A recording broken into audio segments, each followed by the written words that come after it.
पुरंदरपुर में एक ब्राह्मण रहते थे। उच्च वशिष्ठ कुल में ब्राह्मण का जन्म हुआ।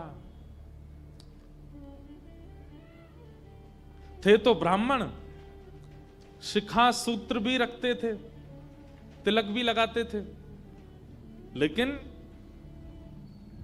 ब्राह्मणों जैसा स्वभाव नहीं था, केवल स्वरूप था। एक बात याद रखिएगा, जात पात पूछे नहीं कोऊ, हरि को भजे सो हरि को हो। कितनी बार ऐसे ऐसे भक्त हैं जो जाति में भले ही श्रेष्ठ नहीं है, पर ठाकुर जी ने उनको ब्राह्मणों से भी ज्यादा महत्व दिया है। श्री तुकाराम जी महाराज वे ब्राह्मण नहीं थे, पर श्री तुकाराम जी का अभंग सुनकर के छत्रपति श्री शिवाजी महाराज भी उनके सामने हाथ जोड़ करके बैठ जाते थे। श्री तुकाराम जी महाराज ऐसे भक्त थे कि उनके लिए श्री पंडरीनाथ भगवान मचल जाते थे उनको देखने के लिए।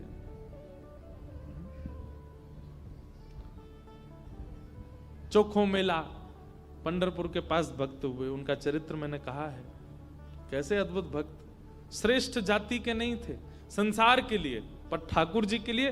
ठाकुर जी आप किस वर्ण में जन्मे हो इससे ठाकुर जी को ज्यादा फर्क नहीं पड़ता, पर जहां भी जन्मे हो आपका स्वभाव कैसा है वो ठाकुर जी देखते हैं। आपका व्यवहार कैसा, आपकी विचारधारा कैसी। तो ये उन भक्तों के लिए जिनका स्वभाव अच्छा नहीं है, जिनका व्यवहार अच्छा नहीं है, जिनके विचार अच्छे नहीं है, वो भक्त बहुत ध्यान से सुनिएगा इस कथा को। तो पुणे के पास में एक गांव है पुरंदरपुर, वहां पर एक ब्राह्मण रहते थे। स्वरूप ब्राह्मणों का था पर स्वभाव वैश्यों का। वैश्य मतलब हमारे बनिया भाई लोग, उनके जैसा उनका व्यवहार था। कैसा? व्यापार करते थे, धन देते थे, उस पे क्या बोलते हैं उसको, ब्याज पे, ब्याज पे धन देते थे लोगों को। और अपना गल्ला खोल रखा था, गल्ले पे बैठते थे। ब्राह्मण का नियम है संध्योपासन करना चाहिए, यज्ञ करना चाहिए, अध्ययन करना चाहिए, ग्रंथों का अवलोकन करना चाहिए, पर ये सब कुछ नहीं करते थे। सुबह उठे, केवल तिलक लगाया, स्नान करके चोटी शिखा बांधी और सीधे अपने गल्ले पे पहुंच जाते थे। उनको दिन भर का यही, क्या देना है देते रहो। और इन सबके साथ साथ महाकंजूस, खूब धनवान थे। भगवान की कृपा से उन पर ब्याज का इतना धन आता था कि वो पूरे पुरंदरपुर गांव को अकेले भोजन करा सकते थे। पर इतने कंजूस थे, इतने कंजूस थे, दूध में अगर मक्खी भी गिर जाती तो दूध छान के पी जाते थे। और मक्खी को यूं पकड़ करके उसके भी 2-4 बूंद छींटा जो दूध के होते थे उनको भी लेके पी जाते थे। दूध का क्या बिगड़े, इतने कंजूस। और कंजूसाई की हद तो तब पार हो गई, उनकी पत्नी का नाम था सरस्वती देवी। क्या नाम था? तो सरस्वती देवी जो थी, उनके पिताजी ने इसीलिए ब्याह किया कि भाई ये विप्रदेव जो हैं बड़े धनवान हैं, बेटी खुश रहेगी हमारी। तो सरस्वती देवी का ब्याह हो गया। उनकी मां ने, पिता ने जितने गहने दिए, ब्याह के अगले दिन ही, सब लोग इधर देखो, बहुत ध्यान से सुनो कथा। ब्याह के अगले दिन ही सुबह सुबह ब्राह्मण देवता उठे, देवी सुनो, सबरे गहने उतारो अपने। बोले क्यों? अरे देखो कितनी अच्छी नक्काशी की है इसमें, कितने अच्छे से तुम्हारे कुंडल बने हैं, कितने अच्छे तुम्हारे गले के हार बने हैं, हाथ के तुम्हारे बढ़िया कंगन कड़ूला, रोज पहनोगी तो घिस जाएंगे, उतार दो सबको। पत्नी ने भारी भारी सामान सब उतार दिए, कानों के कुंडल, नाक की बाली और गले का एक मंगलसूत्र रहने दिया, हाथ के कंगन रहने दिए, पैरों की पाजेब और पायल रहने दी। लेकिन पुरंदर ये अपने ब्राह्मण देवता जो थे, इनको वो भी अच्छे नहीं लगते थे। रोज अपनी पत्नी को, क्यों इनको पहन के घूमती है, उनको दे दो, अंदर तिजोरी में रख दूं मैं। पत्नी कहती है तो सौभाग्य है, ये तो पहनने दिया कीजिए। महाराज कहते कहते 6 महीना हो गए, रोज टोकते। अब तो ये स्थिति में आ गए कि पत्नी के हाथ का भोजन नहीं करते थे। वो रोटी बनाती, बोले मुझे नहीं पाना, और अपनी दुकान पर जाके वो दुकान के बालक से कहते अपने घर से बनवा ला। दोनों भावना थी, एक तो नाराज थे पत्नी से कि गहने क्यों नहीं उतार रही है, दूसरा बढ़िया है घर का आटा बचेगा। इतने कंजूस। पत्नी बोली क्या करे, रात में बोली आप कैसे मानेंगे, बोले ये उतार दो जितने पहन रखे हैं। उसने कान के कुंडल भी उतार दिए, हाथ के कड़ूला भी उतार दिए, पाजेब भी उतार दी, गले का मंगलसूत्र भी उतार दिया। सब बिल्कुल कोरी हो गई बेचारी। केवल नाक की एक नथ रहने दी उसने। बोले एक तो रहने दीजिए, कम से कम इससे पता तो चले कि मैं सौभाग्यवती हूं। भाई सारे गहने उतार देना मां के लिए अशुभ होता है। पतली सी एक नाक में वो नथ भी नहीं थी, छोटी सी एक कील जैसी थी। उसके लिए भी बोले कि रात में तो उतारी दिया करो इसको भी। इतने कंजूस। सब उतार दिया। पत्नी बेचारी साड़ी में और केवल एक नथ लगा करके मांग में सिंदूर भर के बिंदी लगा के ऐसे घूमती थी। शादी ब्याहों में जबरदस्ती नहीं जाते थे। एक दिन पहले अपने आप को बुखार में हूं ऐसा बोल देते थे, क्योंकि गहने निकाल के देने पड़ेंगे, पहन के जाएगी। इतने कंजूस। कभी कभी जो व्यक्ति अति में संसारी होता है ना, ठाकुर जी को उस पे भी बड़े मजे आते हैं देखने में। ठाकुर जी कहते हैं, मतलब एक बात हमारी सुनना बहुत ध्यान से, इधर देखना सब लोग। कई लोग ऐसे होते हैं, और आजकल ज्यादातर ऐसे होते हैं कि भक्ति में भी हैं और संसार में भी हैं। अभी उनको पता चला कि कोल्हापुर में कथा चल रही है तो कथा में भी आ रहे हैं, और 4 दिन बाद का उनका रिजर्वेशन भी है कि कब हमको क्लब जाना है, कब पार्टी करनी है, कब उल्टा सीधा खाना है, वो भी उनका फिक्स है। हमारी बात बहुत कान खोल के सुन लीजिएगा, ऐसों का उद्धार कभी नहीं हो सकता जो ना इधर के हैं ना उधर के। हम अपनी कथा में स्पष्ट कहते हैं, एक थौर पकड़ो, या तो ठाकुर जी को ही पकड़िए, और संसार में अगर जाना बहुत रुचिकर लगता है तो उसी को ही पकड़िए। ये बीच में मत घूमा कीजिए। कथा हुई तो यहां आ गए, और कभी कुछ उल्टे सीधे काम हुए तो वहां भी चले गए। अब पी भी लेते हैं, खा भी लेते हैं, कथा भी तो सुनते हैं। ऐसों का तो कभी उद्धार नहीं हो सकता। इसलिए एक ठौर पकड़ो, या तो वहीं के ही रहो, पूरे खाओ पियो आनंद करो, या फिर कथा के ही रहो। वैष्णव हो जाने का कम से कम इतना तो आप पालन कर सकते हैं कि जहां भगवत चर्चा नहीं है, जहां भगवदीय लोग नहीं है, जहां पर ऐसी व्यवस्था नहीं है, वहां से थोड़ा परहेज करो, वहां नहीं जाना है। आपको क्या पता कौन सी व्यवस्था, कौन सा भाव आपके चित्त को परिवर्तित कर दे। तो इसलिए हमारी प्रार्थना है, ये बीच के मत रहिए, इधर उधर घूमते रहते हैं। एक तरफ जाइए, एक तरफ पकड़िए। संसार अच्छा लगता है तो पूरे पूरे जाओ वहीं पे।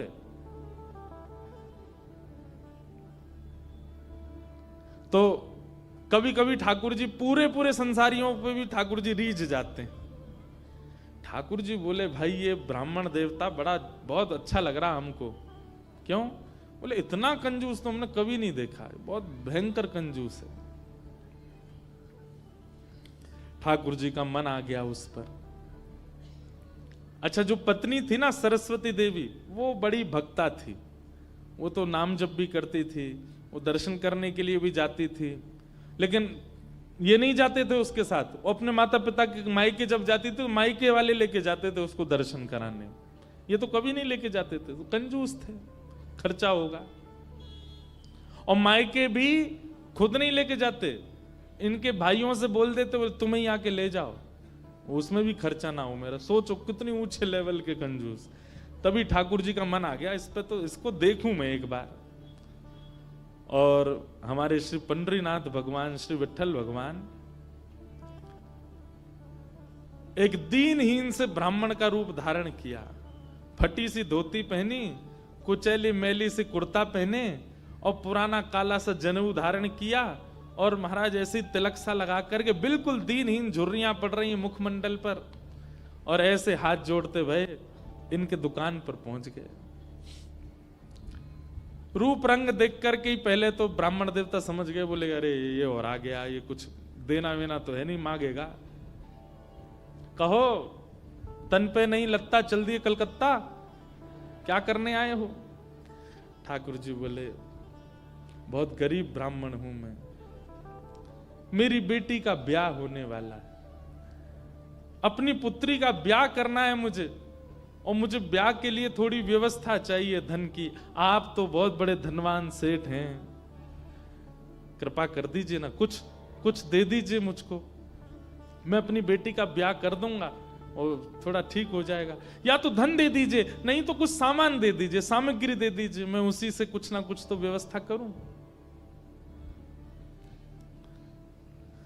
तो ये जो ब्राह्मण थे ना, ये जबरदस्ती रफू की हुई धोती और कुर्ता पहन के जाते थे कि कोई मांगने वाला आ जाए तो उसको दिखा दूं, देखो मेरे खुद के कुर्ता फटे, मैं तुमको कहां से दूं।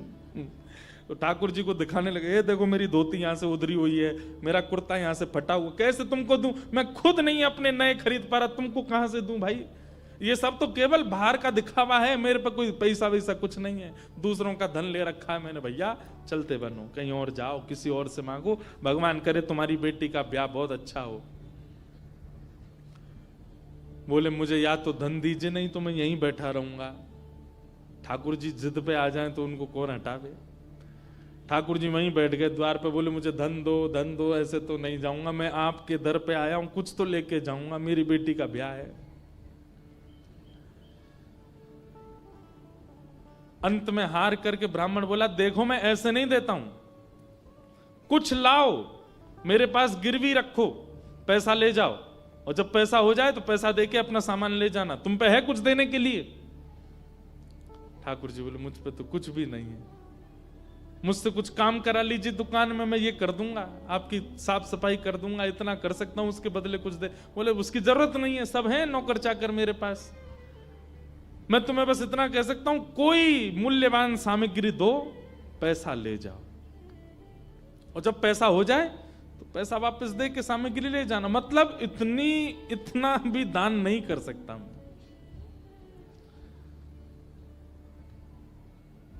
ठाकुर जी बोले ठीक है, मैं जाता हूं, कुछ ढूंढ के लाता हूं।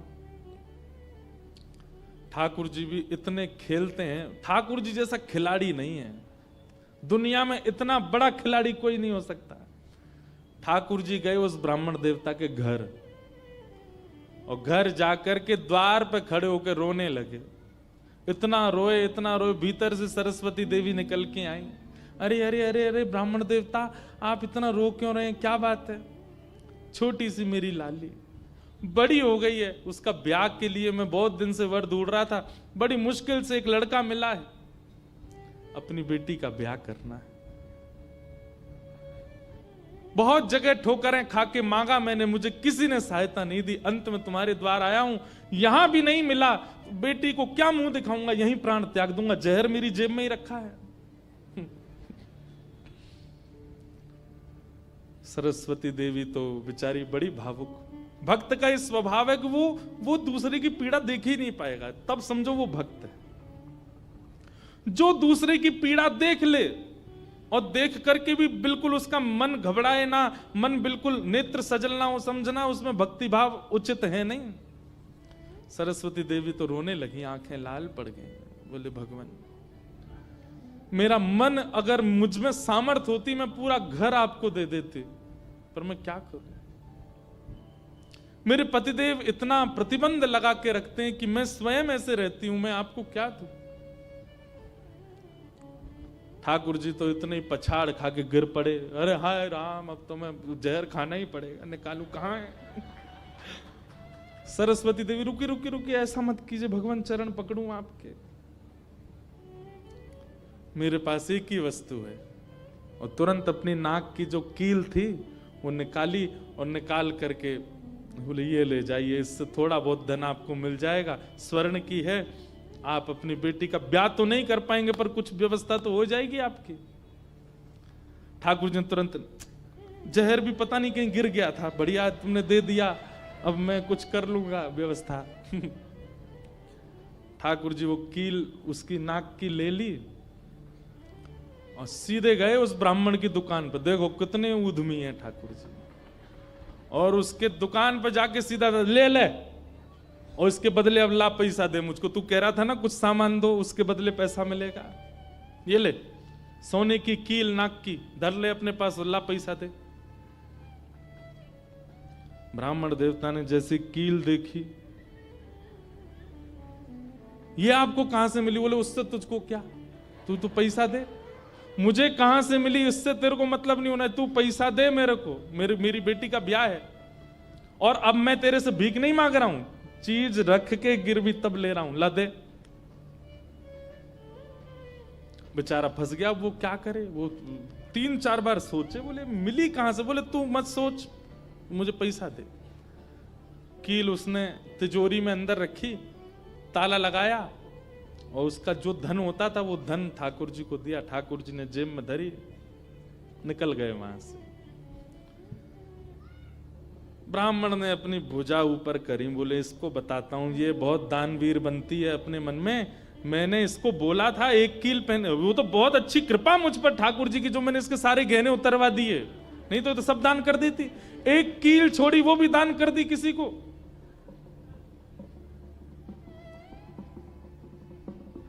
पहुंच गए। अब यहां वो ब्राह्मण जा ही रहा था अपने घर, उससे पहले दुकान का जो मुनीम था वो बेचारा सरस्वती देवी को बहुत मानता था, कभी कभी सहायता कर देती होंगी उसकी। वो सेठ जी से, इनसे ब्राह्मण देवता से पहले ही दौड़ के गया और जाके बोला, मैया आज बचो आप। बोले क्यों, आपने कोई कील दी थी किसी को? बोले हाँ दी तो थी, एक ब्राह्मण के ब्याह के लिए दे दी थी। क्या हो गया? उसने जाके वो आपके पतिदेव को ही दिया और बदले में ले गया पैसा। सरस्वती देवी, हाय नाथ अब नहीं बचूंगी, वो तो बहुत डांटेंगे। बोले वो आ रहे हैं, दुकान बंद कर दी उन्होंने, वो सीधे धोती चढ़ाए ऊपर चले आ रहे हैं सीधे, आप बचो। सरस्वती देवी बोली कहां जाऊं?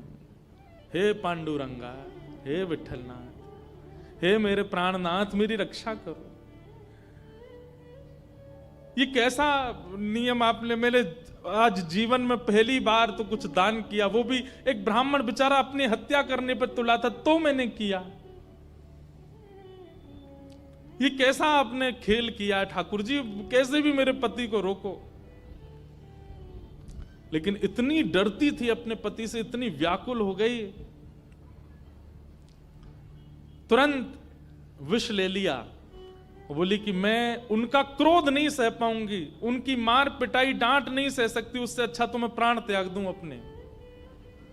और श्री पांडुरंग भगवान विठल की सामने सुंदर चित्रपट था, उसी के सामने नेत्र सजल हैं, हाथ में विष का प्याला लेकर के, और बस देखती जा रही है। बोले नाथ मैंने किसी और उद्देश्य से नहीं किया, केवल एक ब्राह्मण की पुत्री का ब्याह हो जाए इसलिए किया, मेरे पति मुझे छोड़ेंगे नहीं, इससे अच्छा मैं प्राण ही त्याग रही हूं। मुझे पता है शास्त्रों में प्राण आत्महत्या करना जघन्य अपराध है, पर मेरे पास और कोई उपचार नहीं है। और जैसे ही अपने मुख से लगा करके विषपान करने लगी, इतने में ही ऊपर से वो नाक की कील आकर के उसके पात्र में ही गिरी, और जैसी खन्न से आवाज हुई, नेत्र खोल करके देखा, भीतर अपने हाथ को डाल करके जैसे ही निकाला तो वही नाक की कील उसके हाथ में आ गई। और नाक की कील हाथ में आते ही इतने में ही वो ब्राह्मण का प्रवेश हुआ। प्रवेश होते ही उसने भीतर से किवाड़ लगाई, ढूंढने लगा कहां है, कोई साधन मिले इसको बताता हूं मैं। पत्नी सामने खड़ी थी, कहिए कहिए, आज कुछ कहूंगा नहीं, आज तो करूंगा, तू बता तैने किसी को दान कैसे किया बिना मुझसे पूछे? तू क्या दान किया? तेरी नाक की कील कहां है बता? पत्नी ने अपना हाथ आगे किया, ये रे। उस ब्राह्मण ने जाकर के कील उठाई, तेरे पास कहां से आई? बोले मेरे पास ही थी। नहीं ये तेरे पास नहीं है, ये तो मेरे पास वहां रखी है तिजोरी में भीतर, चाबी मेरी यहां डली हुई है, तेरे पास कहां से आई? बोले मेरे पास ही है, अब बहुत दिन से पहनी हुई थी, साफ करने के लिए उतारी थी थोड़ी सी। ऐसा हो ही नहीं सकता है, मैंने इसके बदले मूल्य दिया है एक ब्राह्मण को, और ये मेरी तिजोरी में रखी है, चाबी मेरे पास है। तू रुक, अभी अभी रुक, मैं अभी जाता हूं। और कील अपने संगी लेके गया। गए, जाकर के दुकान खोली, चाबी लगा करके खोली, तिजोरी जैसी खोल करके देखा उसमें वो कील थी नहीं, वो हाथ में थी। ब्राह्मण बोला ये कोई स्वप्न नहीं है, ये कोई अचंबा नहीं है, ये कुछ और है। नेत्र सजल हो गए, दौड़ करके घर आया, बोले मुझे सच बताओ क्या हुआ। पत्नी बोली सच बताऊं? बोले हाँ, मैंने ही ब्राह्मण को दी थी। हाँ, वो ब्राह्मण वृद्ध सा, उसके कुर्ते फटे थे, उसकी धोती उधरी सी थी। बोले हाँ, उसी को दी थी, वो मुझे दे के गया था और मैंने ये तिजोरी में रखी, तो फिर तेरे पास आई कैसे? बोले मुझे जब पता चला कि आप क्रोध करके आएंगे और मेरे को बहुत सुनाएंगे, डांटेंगे, मारेंगे, तो मैंने सोचा कि मैं इससे अच्छा तो अपने प्राण त्याग दूं। और मैं पांडुरंग के सामने रोते हुए विष लेकर के हाथ में पीने को हुई, इतने में ही आपका घुसना हुआ और ऊपर ना जाने कहां से वो नाक की कील आकर के इसमें गिर पड़ी। ये किसी और ने नहीं, और वो ब्राह्मण कोई और नहीं, साक्षात पांडुरंगा ही थे, वही आए थे, वही आए थे, वही ये सारी लीला करके गए हैं। मैंने जीवन भर भजन किया, जीवन भर विचार किया, दान करूं, पुण्य करूं, सत्कर्म करूं, यज्ञ करूं, पर आपने मुझे कभी अनुमति नहीं दी। अरे दुनिया के लोग कमाते हैं और दान करते हैं, पर हम कितने भाग्यशाली हैं कि स्वयं पांडुरंगा आए और आकर के हमारे कमाए गए धन को स्वयं लेकर के दान करवा के गए, ब्राह्मण बन के स्वयं अपने हाथ में लेकर के गए। ये आप पर और मुझ पर कृपा है। उसी समय ब्राह्मण ने मन में सोचा, मैंने जीवन में एक कार्य भी अच्छा नहीं किया, मैंने जीवन में एक कृत्य भी ऐसा नहीं किया जिससे ठाकुर जी मुझसे प्रसन्न हो, लेकिन मैं इतना अधम, इतना पापी, इतना दुष्ट, इतना अयोग्य, फिर भी मुझे ठाकुर जी ने इस योग्य समझा। और योग्य क्या समझा? मेरी दुकान पर आकर के ठाकुर जी याचना कर रहे थे कि मैं कुछ दे दूं। मैं कितना बड़ा दुर्भाग्यशाली कि ठाकुर जी मेरे द्वार पर आए और मैंने कुछ नहीं दिया उनको, उनसे हट किया, उनसे कहा कि कुछ लेके आओ तभी तुमको दूंगा। मेरी वजह से ठाकुर जी को श्रम सहना पड़ा। कितने कृपालु हैं बंधुओं ठाकुर जी, आपके अवगुण नहीं देखते। मैं एक बात कथा में कहा करता हूं कि मानव में और परमात्मा में अंतर क्या है। मानव वो जो सब अत्यंत गुणवान में भी अवगुण देखता है, और ठाकुर जी कौन? जो अत्यंत अवगुणी में भी एक गुण देख लेते हैं, इसमें ये गुण है। हम आप कैसे हैं? हमारे सामने 100 प्रशंसा कर दी जाए एक व्यक्ति की, और वो व्यक्ति हमारे सामने आ जाए तो हम उससे 5 मिनट मिलने के बाद जब वापस जाएंगे तो वो कहेगा बताओ कैसा था, अच्छा था ना लड़का, मैंने उसके बारे में तुमको बताया था, अच्छा ठीक था, लेकिन उसमें भी ये कमी थी। हम कमी बहुत जल्दी ढूंढ लेते हैं। और ठाकुर जी अत्यंत अयोग्य, अत्यंत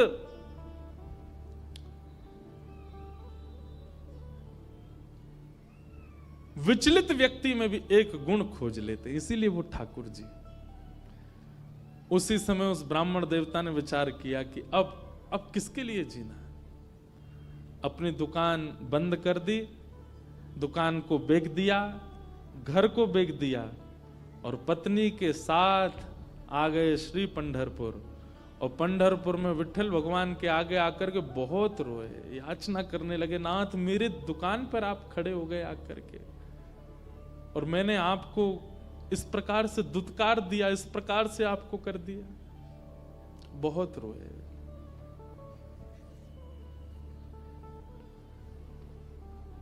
आहा,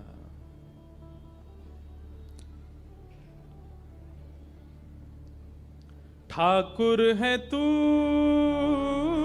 मैं तेरा पुजारी, ठाकुर है तू मैं तेरा पुजारी। सब लोग पुकारो, ठाकुर है तू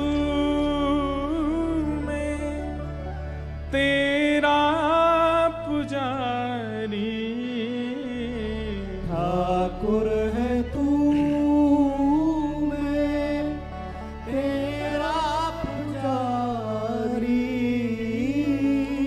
तेरा खेल हूं मैं,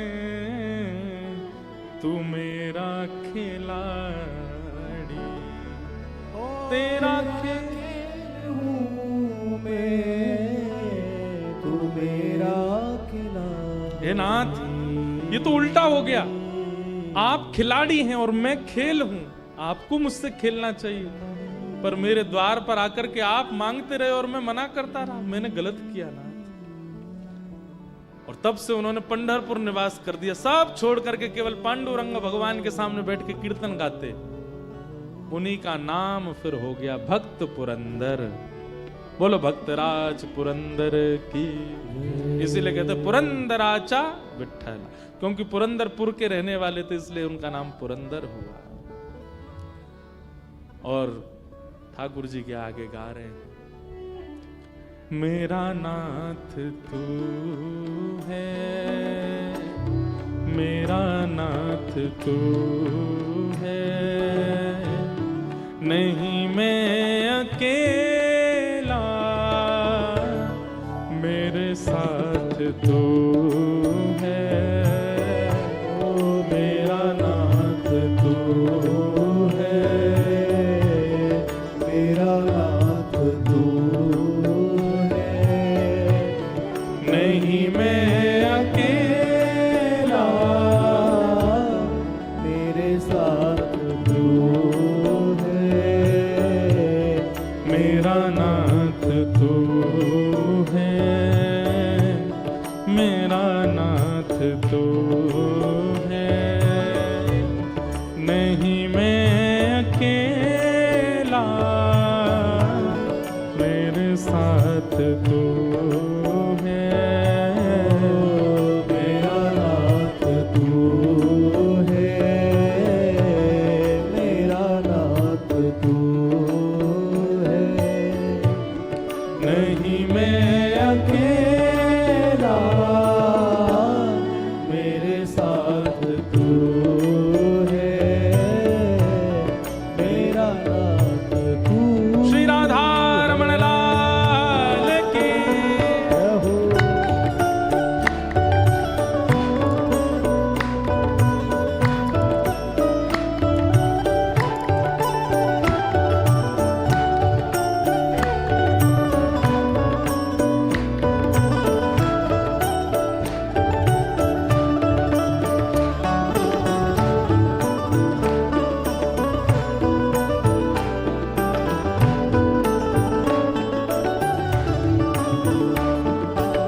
श्री विठ्ठलनाथ भगवान की।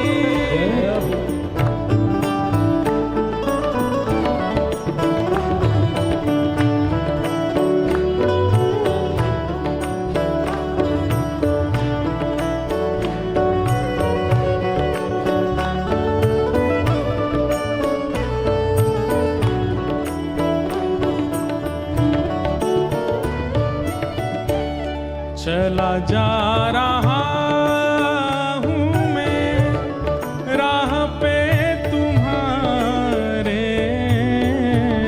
चला जा रहा हूँ मैं राह पे तुम्हारे, चला जा रहा हूँ मैं राह पे तुम्हारे, चला जा रहा हूँ मैं राह पे तुम्हारे, राहों पे आए जो तूफान आंधी, राहों पे आए जो तूफान ओ थामे हुए मेरा हाथ तू है, नहीं मैं अकेला, मेरे साथ तू है। मेरा नाथ तू है, गाइए। मेरा नाथ तू है,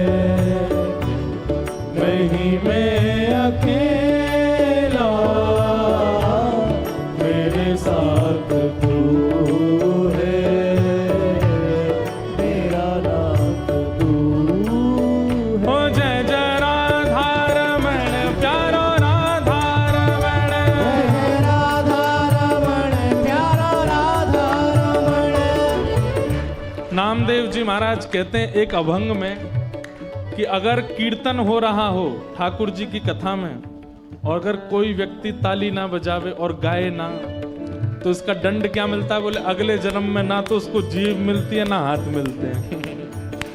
इसलिए ये कीर्तन में अगले 4 दिन हम टोकेंगे नहीं आपको, अगले 4 दिन हम बोलेंगे नहीं, हमारे बिना बोले करिएगा। और आपकी जिम्मेवारी है, जो ताली ना बजावे और जो ना गावे उसको बोलना भाई अगले साल, सॉरी अगले जन्म में ऐसे ही बोलना पड़ेगा आपको। इसलिए जीभ मिली है, इसका उपयोग करो। हाथ मिले हैं, दोनों भुजा उठा करके ओ जय जय राधा रमण प्यारो राधा रमण, जय जय राधा रमण प्यारो राधा रमण, जय जय राधा रमण प्यारो राधा रमण, जय जय राधा रमण प्यारो राधा रमण, ओ विठ्ठलनाथ रमण प्यारो नाथ ओ रमण, विठ्ठलनाथ रमण प्यारो नाथ रमण, विठ्ठलनाथ रमण प्यारो नाथ रमण, विठ्ठलनाथ रमण प्यारो नाथ रमण, ओ जय जय राधा रमण प्यारो राधा रमण, जय जय राधा रमण प्यारो राधा रमण, ओ जय जय राधा रमण प्यारो राधा रमण, जय जय राधा रमण प्यारो राधा रमण, ओ विठ्ठल माझा माझा मी विठ्ठलाचा, विठ्ठल माझा माझा मी विठ्ठलाचा, विठ्ठल माझा माझा मी विठ्ठलाचा, ओ विठ्ठल माझा माझा मी विठ्ठलाचा, हे विठ्ठल माझा विठ्ठल माझा, विठ्ठल माझा मी विठ्ठलाचा, विठ्ठल माझा विठ्ठल माझा, विठ्ठल माझा मी विठ्ठलाचा, हे विठ्ठल माझा विठ्ठल माझा, विठ्ठल माझा मी विठ्ठलाचा, ओ विठ्ठल माझा विठ्ठल माझा, विठ्ठल माझा मी गाइए, विठ्ठलाचा, हे विठ्ठल माझा माझा मी विठ्ठलाचा, ओ विठ्ठल माझा माझा मी विठ्ठलाचा, हे विठ्ठल माझा माझा मी विठ्ठलाचा, ओ विठ्ठल माझा माझा मी विठ्ठलाचा, ओ विठ्ठल माझा माझा मी विठ्ठलाचा, ओ विठ्ठल माझा माझा मी विठ्ठलाचा, हा विठ्ठल माझा माझा मी विठ्ठलाचा, ओ विठ्ठल माझा माझा मी विठ्ठलाचा, हे विठ्ठल माझा माझा मी विठ्ठलाचा, विठ्ठल माझा माझा मी विठ्ठलाचा, विठ्ठल माझा माझा मी विठ्ठलाचा। विठ्ठल माझा माझा मी विठ्ठलाचा, देखो हम एक बात अभी भुसावल में कह रहे थे कि हम उत्तर भारत वाले ऐसे नाचते हैं, महाराष्ट्र वालों को तो ऐसे नाचना चाहिए।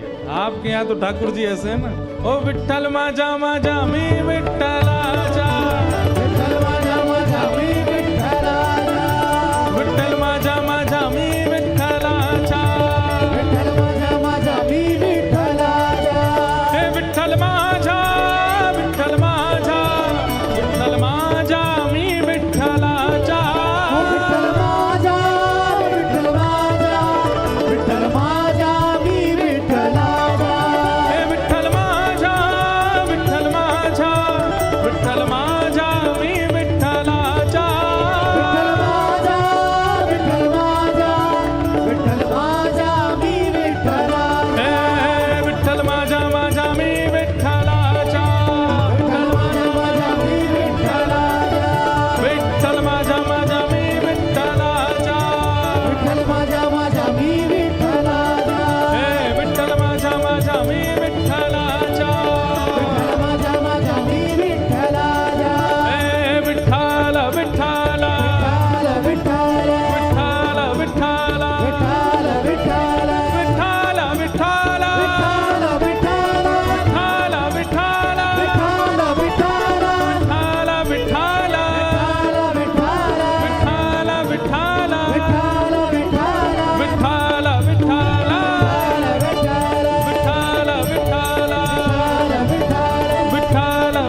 पंडरीनाथ भगवान की।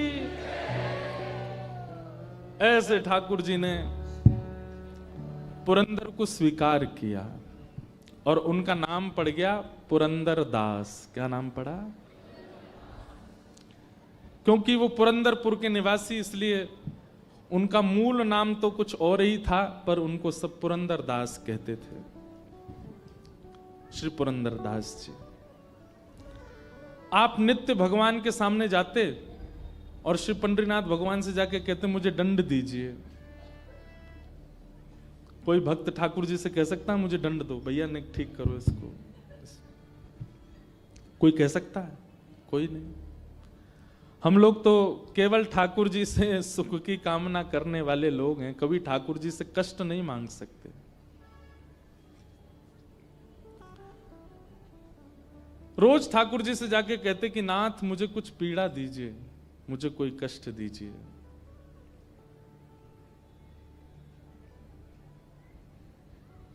कोई कष्ट दो, कोई पीड़ा दो। एक दिन ठाकुर जी पुरंदर दास के स्वप्न में आए और स्वप्न में आकर के बोले, रोज मांगते हो कष्ट दो, कष्ट दो। क्या कष्ट दें? बोले बस दे दीजिए जो उचित लगे, मुझे एक दंड भोगना है। मैंने आपको पीड़ा दी थी, आप मेरे द्वार पर आए और मैंने आपको पीड़ा दी, नाथ मुझे दंड दीजिए। ठाकुर जी बोले तो फिर तुमको एक ही दंड है। बोले क्या? भारत में जितने तीर्थ हैं सबका दर्शन करने जाओ और सब जगह जाकर के जैसे हमारे सामने पद गाते हो वैसे सारे ठाकुरों के पद बना बना करके गाओ, सबको सुना के आओ। तो श्री पुरंदर दास जी अपनी पत्नी सहित भारत भ्रमण पर निकले। जितने तीर्थ हैं भारत के सब जगह गए, सब जगह दर्शन करके आए।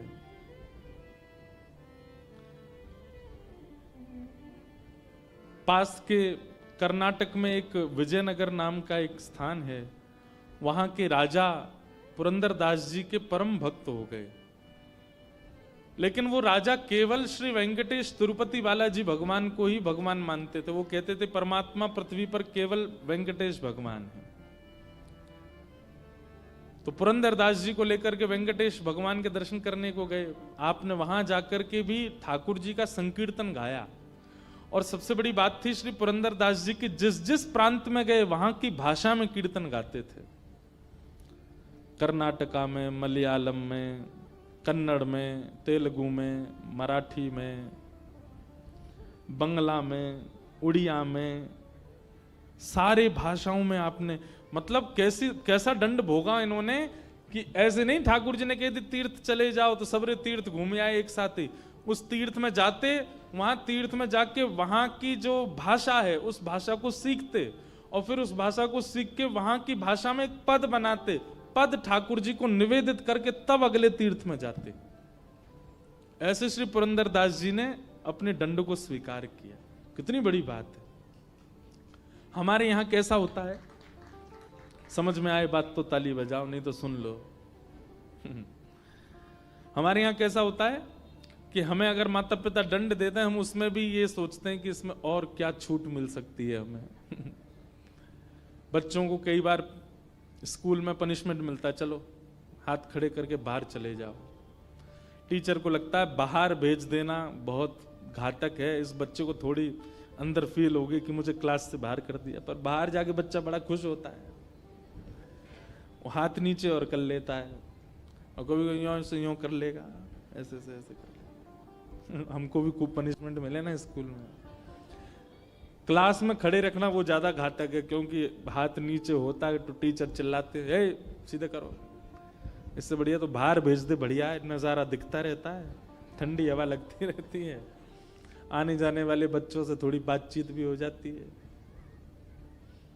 हम लोग कैसे दंड लेते हैं, जो दंड हमको मिला है उसमें भी हम कटौती करते हैं, उसमें भी हम थोड़ी बहुत रिलीफ कैसे मिले ये देखते हैं। पर भक्त ठाकुर जी के द्वारा प्रदत्त दंड को भी उत्सव मना देता है। पुरंदर दास जी ने उस दंड को उत्सव मना दिया। ठाकुर जी ने कहा हर तीर्थ का दर्शन करके आओ, भारत में जितने तीर्थ हैं सब जगह जाओ। उस तीर्थ में जाते और इतने दिन रहते कि वहां की भाषा आ जाए, और फिर उस भाषा में एक पद बनाते, ठाकुर जी को निवेदित करते, निवेदित करने के बाद फिर प्रणाम करके अगले तीर्थ में जाते। एक अच्छा खासा समय तीर्थ में व्यतीत करते। ऐसे श्री पुरंदर जी। तो तिरुपति बालाजी विजयनगर के राजा इनको ले गए, बोले यही परमात्मा है। तो एक बार इन्होंने कहा देखो ये परमात्मा है, और शास्त्रों में भी पता वर्णन है तिरुपति बालाजी साक्षात परमात्मा है। यदि साक्षात भगवान श्री वैकुंठ यदि कहीं है तो तिरुपति है। लेकिन श्री पुरंदर जी बोले कि हमारे पंढरपुर में श्री पंढरीनाथ भगवान, एक बार उनका दर्शन करो। तो विजयनगर के राजा फिर पंढरपुर आए, और जैसे ही पंढरीनाथ भगवान की छवि को देखा, कमर पर हाथ, सुंदर ते ध्यान उभे विटेवरी, सुंदर ते ध्यान उभे विटेवरी, सुंदर ते ध्यान उभे विटेवरी, सुंदर ते ध्यान कर कटावरी, थे बुनिया, सुंदर ते ध्यान उभे विटेवरी, सुंदर ते तुलसी हार गला कासे पीतांबर, तुलसी हार। गाइए, ये तो आपकी भाषा में है। हरी मैया ऐसे गा रहे हैं जैसे आज एकादशी आप लोगों की है। भाई हम वृंदावन के मराठी में गा सकते हैं, आप तो महाराष्ट्र के हो, क्यों नहीं गा रहे हो? कैसे हैं ठाकुर जी? तुलसी हार गला कासे पीतांबर, तुलसी हार। बहुत बढ़िया भाई लोग पास हो गए हमारे। एक बार भाइयों के लिए ताली बजाओ। माताओं की आवाज नहीं निकल रही है। अभी नवरात्रि खत्म हो गया, एकादशी भी चली गई। आज कौन सी? आज त्रयोदशी है? अब तो द्वादशी है। आवड़े निरंतर आवड़े तेची रूप, सुंदर ते ध्यान उभे विटेवरी, सुंदर ते ध्यान हे उभे विटेवरी, सुंदर ते ध्यान। मकर कुंडले तलपति श्रवणे, मकर कुंडले तलपति, कंठी कौस्तुभ, कंठी कौस्तुभ मणि विराजित, सुंदर ते ध्यान उभे विटेवरी, सुंदर। तुका मणे माझे हेची सर्व सुख, तुका मणे माझे हेची सर्व सुख, पाहिन श्रीमुख, पाहिन श्रीमुख आवणिने, सुंदर ते ध्यान उभे विटेवरी, सुंदर ते ध्यान।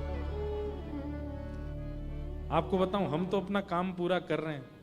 जैसे पुरंदर जिस नगर के ठाकुर जी के दर्शन करने जाते हैं उसी प्रांत की भाषा में कीर्तन कर देते हैं।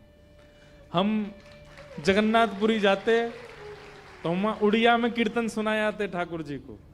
महाराष्ट्र आए तो अब यहाँ मराठी में गा देंगे। अभी हम गुजरात जा रहे हैं, यहाँ से कथा करें, वहां गुजराती में गाएंगे। हम तो पुरंदर दास की तरह अपनी लीला कर रहे हैं पूरी। आप सोचो, महाराष्ट्र में रह के मराठी नहीं गा रहे हो, लेकिन आप सब जब गा रहे थे ना, एक एक रोआ खड़ा हो रहा था। गाया कीजिए। देखो, दुनिया के लिए नहीं गाना है, दुनिया के लिए नहीं नाचना है, दुनिया के लिए ना रोना है, दुनिया के लिए ना चलना है, दुनिया के लिए ना सजना है, ना संवरना है।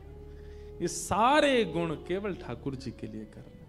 गाना भी उन्हीं के लिए, नाचना भी उन्हीं के लिए, हंसना भी उन्हीं के लिए, हंसाना भी उन्हीं के लिए, सजना भी उन्हीं के लिए, सब कुछ उन्हीं के लिए करो। यही भक्त का स्वरूप होता है। विजयनगर के राजा ने जैसे ही पंडरीनाथ भगवान का दर्शन किया, आहा, वो तो मोहित हो गया। वो कहते हैं फिर लीला हुई, ठाकुर जी फिर कुछ दिन विजयनगर में विराजे उस राजा के सुख के लिए। कथा है और गुरुजनों से सुन के फिर सुनाऊंगा उसको। तो पुरंदर दास सारे नगरों में जाते और सब प्रांतों में, तीर्थों में जाकर के वहां के ठाकुर जी का कीर्तन गा करके उनको आनंदित कर देते। अब ऐसा होने लगा कि पुरंदर दास जैसे ही प्रवेश करते थे मंदिर में सुगंधी तो रहती ही है, लेकिन पुरंदर दास के आते ही अद्भुत सुगंधी वातावरण इतना सुगंधित हो जाता और श्री ठाकुर जी ऐसे चमकने लग जाते जैसे कोई मणि चमक रही हो। अब तो ये होने लगा कि लोग बाग समझ जाते थे, जैसे ही सुगंधी आती ठाकुर जी चमकते तो सब पीछे देखते, जरूर पुरंदर दास आया होगा। उसको देखने के लिए ठाकुर जी लालायित रहते थे। ये वही हैं, 1 रुपया 1 कील के पीछे वो कर दिया था। ठाकुर जी को जिस पर कृपा करनी होती है, वो कितना भी अधम हो, अधम को भी अपना परम भक्त बना लेते हैं। बस कृपा होनी चाहिए। अब इसमें एक बात आएगी तो आप लोग कहीं ये सोचने लग जाओ हम भी कंजूस हो जाएं, हम पे भी हो जाए कृपा। आपने कथा सुन ली, अब नहीं होगा ये काम। नहीं सुनी होती और आप कंजूस स्वाभाविक होते तो कुछ होता भी। अब सुनकर के अगर दोष उत्पन्न करने जाओगे तो मार और पड़ेगी ठाकुर जी से, नहीं होगी कृपा। तो कहीं इससे आप प्रेरित मत हो जाना कि पुरंदर दास पर भी तो कितनी कृपा। दूसरी बात, पुरंदर दास भले कंजूस था पर उनकी धर्म पत्नी, वो तो भक्त थी ना, उसकी कृपा से उसको ठाकुर जी मिल गए। भाई देखो, पाणी ग्रहण संस्कार ब्याह होता है ना, वो पत्नी का नाम पाप पत्नी नहीं है, भोग पत्नी नहीं, उसका नाम ही है धर्म पत्नी। वो जो भी धर्म करेगी अगर चाहेगी तो आपका कल्याण होगा उससे। इसलिए भैया रोज हाथ जोड़ा करो इनके आगे, थोड़ा बहुत हमको भी दे देना अपना पुण्य। वैसे पत्नियां अपने लिए करती नहीं है, वो करती अपने पति बच्चों के लिए, वो अपने लिए करती कहां है।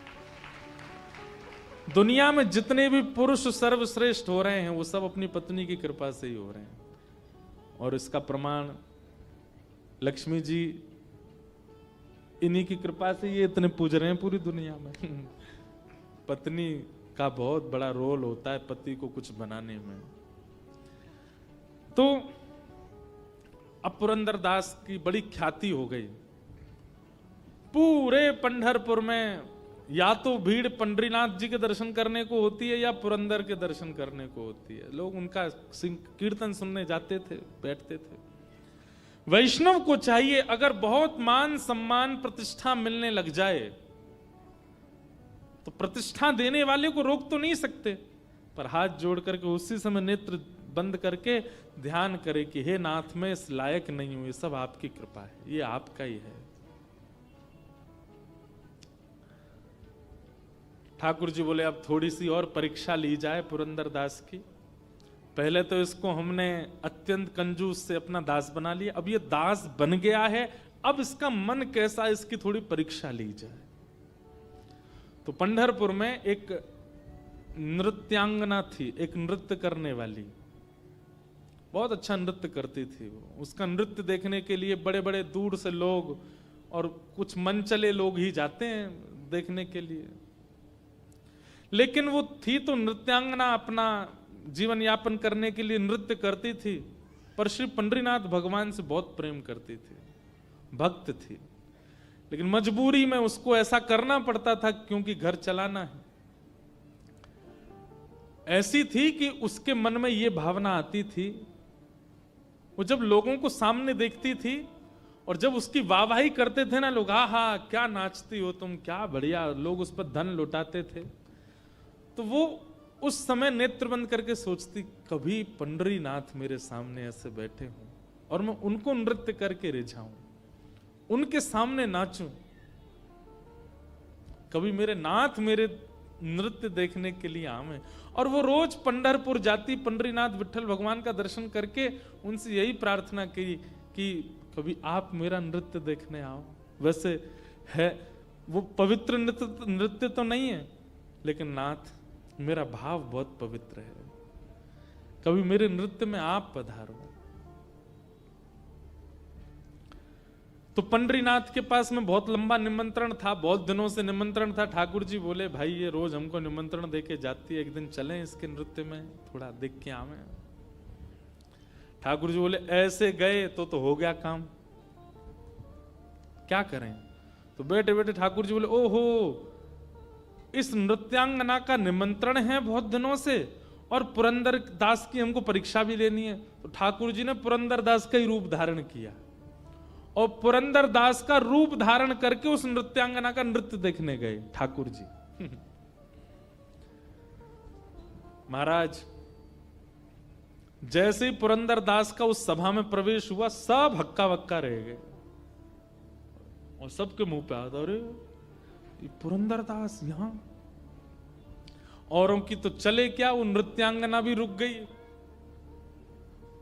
पुरंदर दास है नृत्य देखने आए। तो जो खा पी रहे थे लोग वो सब सतर्क हो गए, सब सम्मान करते थे उनका, थोड़े दूर खड़े हो गए, सब हाथ जोड़ करके सबने मुंह पोंछा, अपने हाथ वाथ धो लिए, भैया पुरंदर दास आए, कुछ कहने आए होंगे।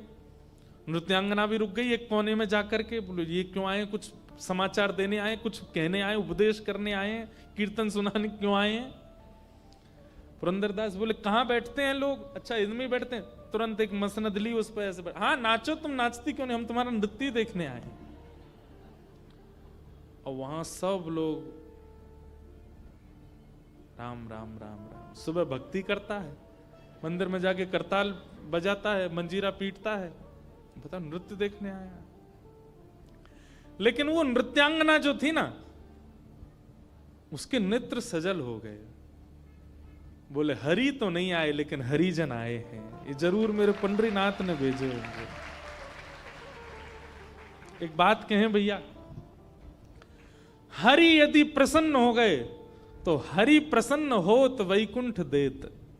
हरि अगर प्रसन्न होंगे तो वैकुंठ देंगे, लेकिन हरिजन यदि प्रसन्न हो गए तो वो तो हरि को ही दे देंगे आपको। इसलिए हरि प्रसन्न हो इसकी ज्यादा इच्छा मत रखो, हरिजन प्रसन्न हो, हरि के भक्त प्रसन्न हो। नृत्यांगना तो नेत्र सजल हो गए उसके और वो नृत्य करने लगी और ये भावना करने लगी कि ये हरिजन नहीं, साक्षात मेरे विठ्ठल आए आज मेरा नृत्य देखने। वो स्वयं तो नहीं आएंगे, इसलिए पुरंदर दास को भेज दिया है। भावना बहुत ऊंची चीज है बंधुओं। आज इसी भाव से कथा का प्रारंभ किया, तो भावना करना प्रारंभ कीजिए। और नृत्यांगना ने ऐसा नृत्य किया, बहुत सुव्यवस्थित किया, उसमें कुछ किसी भी प्रकार का ओछापन नहीं था नृत्य में, बहुत अच्छा नृत्य किया।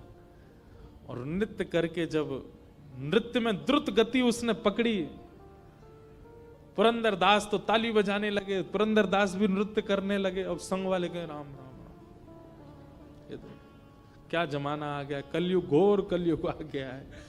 लोग बाग तो चिढ़ने वाले तो सबके होते हैं भाई, किसी जिसका सम्मान बहुत होता है ना, जिसके बहुत प्रेम करने वाले होते हैं, उससे प्रेम करने वालों से ज्यादा चिढ़ने वाले होते हैं।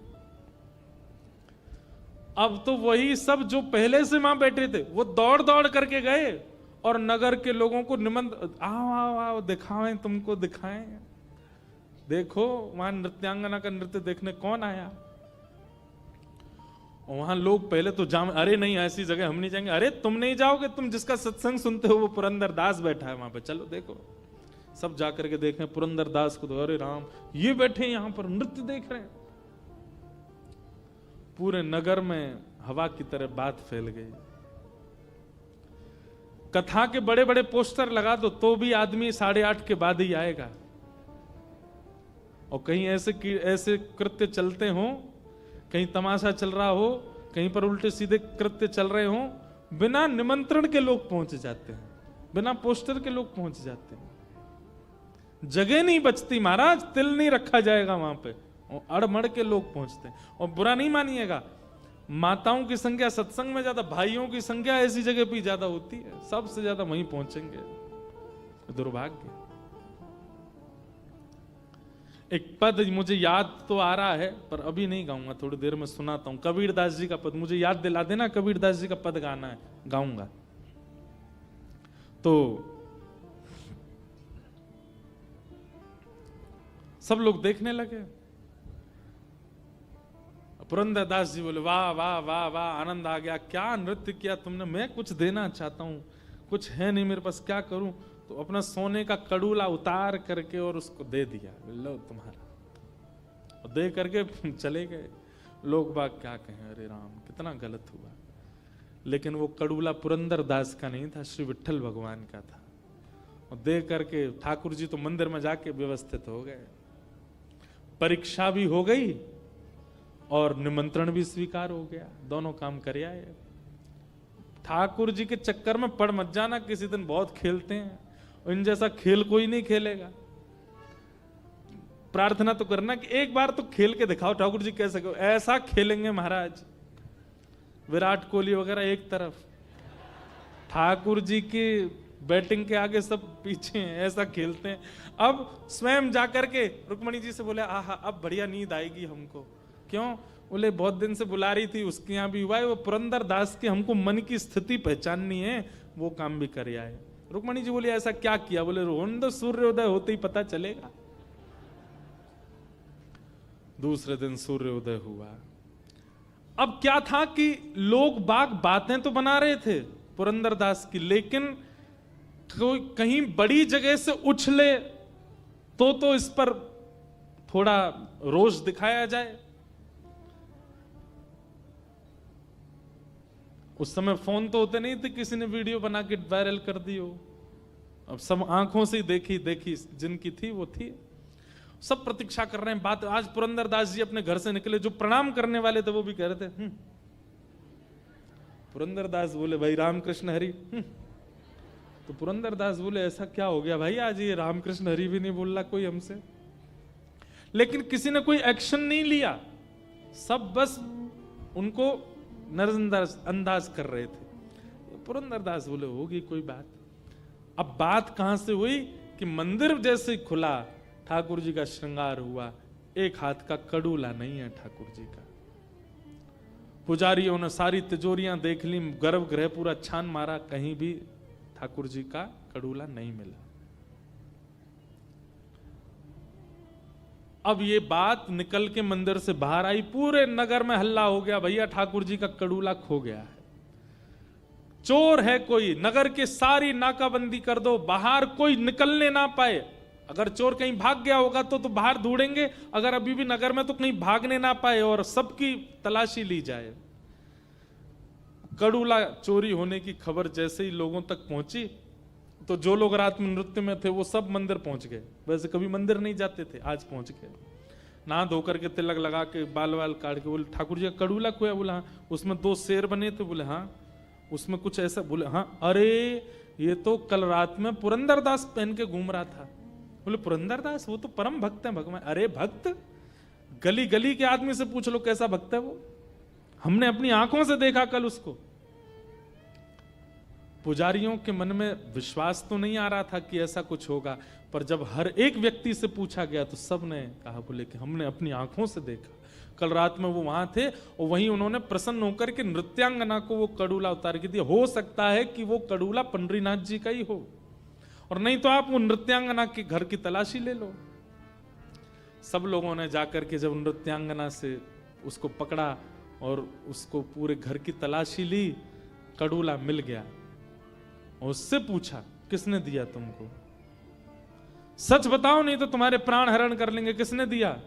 सबने देखा तो था, पर तुम प्रमाणित करो किसने दिया। उसने कहा, कल परम भागवत श्री पुरंदर दास जी आए थे मेरा नृत्य देखने, मेरे लिए तो साक्षात विट्ठल ही आए थे, उन्होंने मुझे दिया। पूरा पंढरपुर इकट्ठा हो गया, सब पहुंच गए पुरंदर दास के घर के बाहर। और आज तक जिसकी खूब जय जय होती थी, आज द्वार पर जाकर के मानो जैसे द्वार तोड़ देंगे लोग। पहले से ही सब खुंदस में बैठे थे कि ये नृत्यांगना के यहां जाते हैं और फिर चोरी भी करते हैं। एक साथ इतने सारे इल्जाम लग गए। पुरंदर दास निकल करके आए तो किसी ने भी कुछ पूछा नहीं, उनके गलेवान पकड़ा और खींच करके ले गए। बोले, ढोंगी पाखंडी नाटक करता है ठाकुर जी के आगे। तेरे पूर्व के किस्से सुने हमने, तू कितना बड़ा कंजूस था, और तू यहां आकर के अपने उन पुराने उन भावों को धोने के लिए यहां पर आकर के बहुत बड़े बड़े कीर्तन करने लग रहा है। और श्री ठाकुर जी के मंदिर के बाहर के एक स्तंभ से उनको बांध दिया, और बांध करके एक एक व्यक्ति आता है और एक एक हाथ देता है। पुरंदर दास कह रहे हैं, मेरा दोष क्या है ये तो बता दो।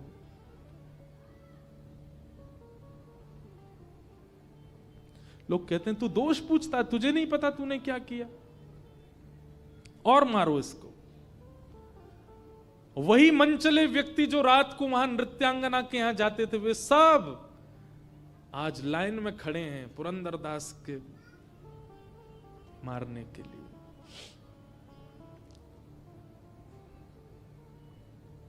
रुक्मणी जी बोली, विठोबा ये क्या हो रहा है? ठाकुर जी बोले, मुझे पीड़ा तो है, पर मुझे ये परीक्षा लेनी है थोड़ी सी, ताकि भक्तों को पता चले कि मेरे वैष्णव कैसे होते हैं। रुक्मणी बोले, आप इतने निष्ठुर कैसे होते? बोले, निष्ठुरता नहीं, पुरंदर के हृदय में झांक करके देखो, वो जिस अवस्था में है, जिस स्थिति में है, ऐसी स्थिति में अगर कोई व्यक्ति आएगा तो उसके मन में क्या आएगा? रुक्मणी जी बोले, उसके मन में यही आएगा कि मेरा दोष क्या है, मेरे पाप क्या है, मेरे अवगुण क्या है, मैंने ऐसा क्या किया जो मेरे साथ ऐसा व्यवहार किया जा रहा है, वो यही सोचेगा। रुक्मणी, ठाकुर जी बोले, रुक्मणी एक बार पुरंदर के हृदय में झांक करके देखो कि उसके मन में क्या चल रहा है।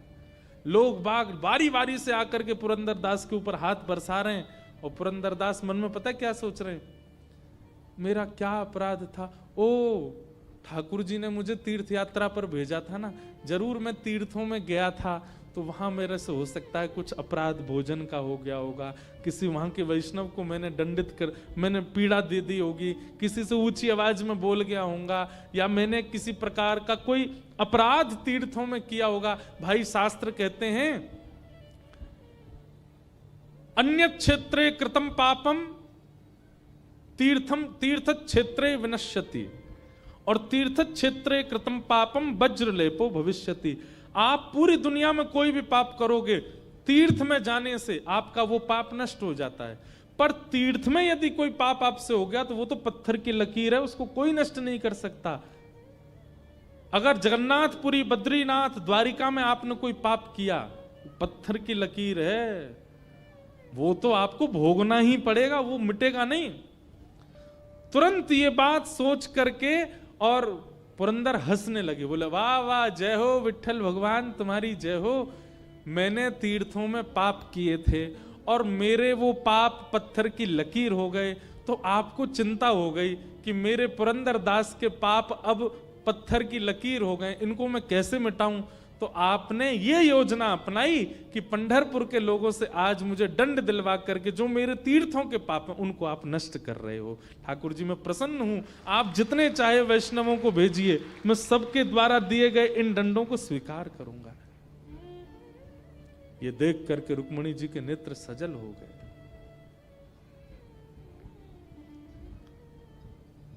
सुनने में बहुत आसान लग रहा है बंधुओं, हमारी कोई गलती नहीं होती और हमारी मां यदि बोल देती है ये तूने ही किया होगा, हम बरस जाते हैं उनके ऊपर। पत्नी की कोई गलती ना हो और पति कुछ कह दे तो पत्नी 4 दिन तक बात नहीं करती पति से। हम लोग एक गलत इल्जाम हम पर लग जाए उसके लिए हम संबंध तक तोड़ने को राजी होते हैं। भाई भाई को छोड़ने को तैयार होता है, पति पत्नी एक दूसरे का त्याग कर देते हैं, बच्चे माता पिता का त्याग कर देते हैं। लेकिन यहां पुरंदर दास को अपना दोष नहीं पता और ऐसी स्थिति में भी उन पर बरसाए जा रहे हैं सबके हाथ और वो खुद ही सोच रहे हैं मेरा दोष क्या होगा और खुद ही सोच रहे हैं कि ये मेरे साथ, मैं तो निवृत्त किया जा रहा हूं, मैंने जरूर दंड पाप किया होगा। विठ्ठल भगवान को चिंता होगी इसका पाप कैसे दूर हो, इसलिए इन सब से पिटवा के मेरा पाप दूर कर रहे हैं। वो तो अच्छा है, मैं पिट लेता हूं। ये श्री पुरंदरदास जब रुक्मणी जी ने देख लिया, पंडरीनाथ भगवान के आगे हाथ जोड़े, मैंने देख लिया नाथ, मैं आपसे प्रश्न करती रहती हूं कि ऐसा क्या है इन भक्तों में, इनका नाम गुणगान गाते हो आप, रात भर करताल बजा करके घुंघरू पहन करके नृत्य करते हो, ऐसा क्या करते हैं भक्त? केवल भोग ही तो लगाते हैं, तिलक ही तो अर्पित करते हैं, आपको आके प्रणाम ही तो कर देते हैं, माला ही तो पहना देते हैं, और क्या करते हैं? आज आपने मुझे दिखा दिया कि भक्त कैसे होते हैं नाथ, अब रोकिए, मुझसे देखा नहीं जा रहा है। और तभी मंदिर के गर्भगृह के भीतर से श्री पांडुरंग भगवान बोल पड़े, अरे पंढरपुर वासियों सावधान हो जाओ, तुम जिस पुरंदर को स्पर्श कर रहे हो, जिस पर तुम हाथ बरसा रहे हो, ये उसका अपराध नहीं है। रात्रि में उस नृत्यांगना का निमंत्रण स्वीकार करने मैं ही गया था, पर मैं अपने रूप में नहीं जा सकता था, इसलिए मैं पुरंदर दास का रूप धारण करके गया था, मैंने ही उसको अपना कड़ूला दिया था, उसको कुछ मत कहो। ये सुन करके सब लोग रोने लगे, सब दंडवत हो गए, पुरंदर दास जी को हृदय से लगाने लगे। जहां जहां उनको चोट आई थी सब पुजारी जन बैठ करके उनको मल्लम पट्टी करने लगे और सब श्री पंडरीनाथ भगवान के आगे नतमस्तक हो गए। जय हो विठ्ठल भगवान, आपकी जय हो। ऐसे हमारे ठाकुर जी तो जो करें सो करें, पर भक्त की स्थिति देखो। हम अपने आप को भक्त कहते हैं, मत कहा कीजिए भक्त, हम सहन करना जानते नहीं, हम लोग इस स्थिति में रह नहीं सकते, हम भक्त कहते हैं अपने आप को। ऐसे श्री पंडरीनाथ भगवान को हम बारंबार प्रणाम करते हैं। बोलो पुरंदर दास की, पुंडलीक वरदा श्री हरि विठ्ठल ज्ञान देव तुकाराम, श्री पंडरीनाथ भगवान